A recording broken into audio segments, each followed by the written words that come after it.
Hello. So what I'd like to do today is to go ahead and discuss some alternatives to N64 mass-produced reproductions that are coming out of China. So in another video, I kind of discussed the pros and cons of these mass-produced reproductions, and I mentioned that I was going to do another video where I brought up the alternatives to these, and so I'm going to go ahead and discuss them here. The first one is, quite simply, do not be afraid of picking up a beat-up cartridge that's in good working order, but cosmetically is in really rough shape. This can save you a lot of money, but you still get a game that functions, works, and plays great, and has stood the test of time and had to meet Nintendo's rigorous quality control standards. In addition to that, if you really want the cosmetic look, it's very easy with a lot of these games to just simply, whether it be fixing the labels or whether it be doing a full-on recase with another authentic OEM shell from a cheap donor cartridge.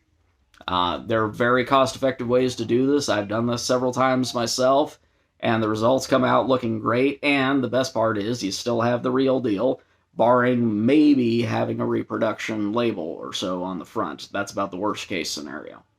So anyways, but once again, still a better alternative, in my opinion, than going out and taking a roll of the dice with a mass-produced reproduction. The next one is go Japanese.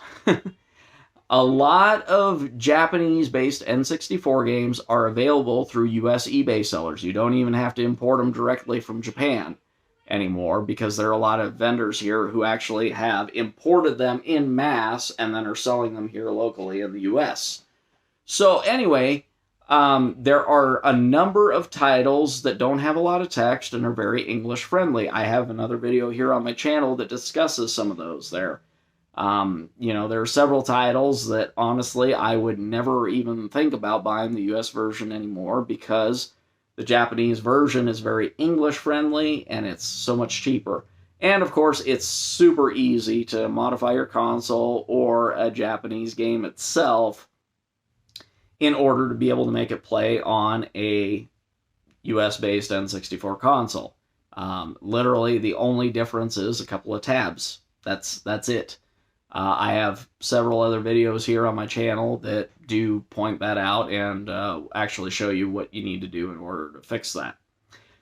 So, going Japanese is another option.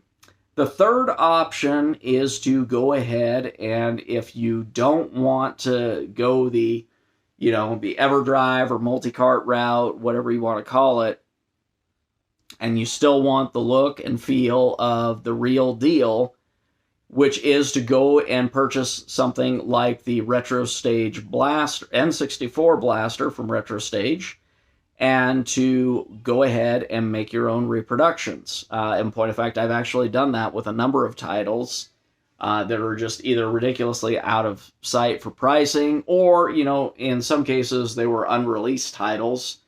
I have several of those as well, and that were never officially released, but have since been released.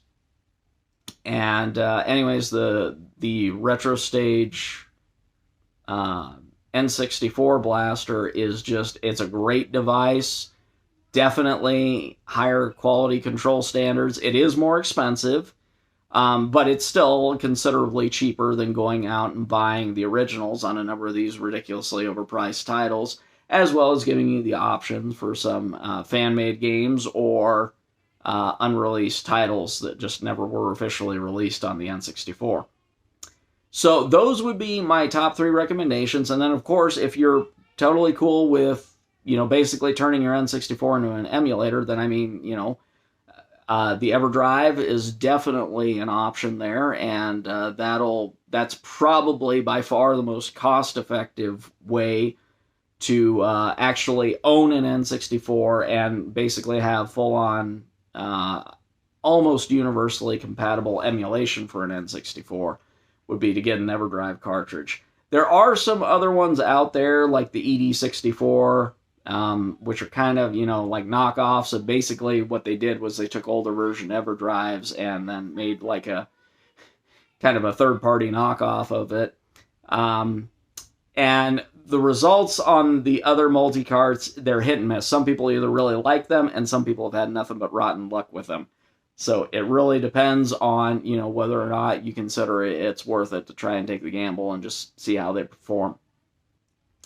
So anyways, those are the alternatives to the mass-produced reproductions that come out of China. So I would pick any one of those options over the mass-produced reproductions. I think that they're all better alternatives for the money spent, and you know, it's one of those things where I recognize that there are some, you know, some advantages to the mass-produced ones in terms of cost and look and everything. But on the flip side, there's also, you know, the consistently inconsistent quality control standards that I would say make all the other options that I mentioned to be just better. So, anyways, that's all I've got, and thanks for watching.